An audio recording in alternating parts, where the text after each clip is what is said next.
Assalomu alaykum, hurmatli yurtdoshlar, Karo'z avtosavdo obunachilari. Bugun 30 noyabr, Xudo xolasa 2025-yilda ishlab chiqarilgan tayyor metallar qo'yilgan, oyoq teglar do'shalgan, 4,5 ming kilometr yurgan Damas'imiz kelib turibdi. Kraskalar toza.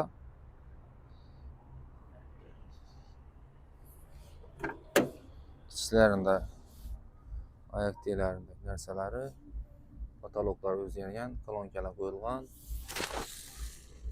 Moytafollar o'zgargan.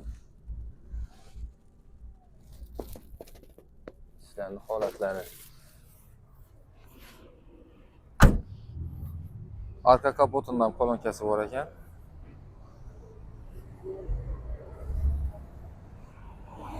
Narxini 97 million so'm aytilishi, shunda kelishib olaverasizlar. Rasxod aytib bermaysizlar. Salonda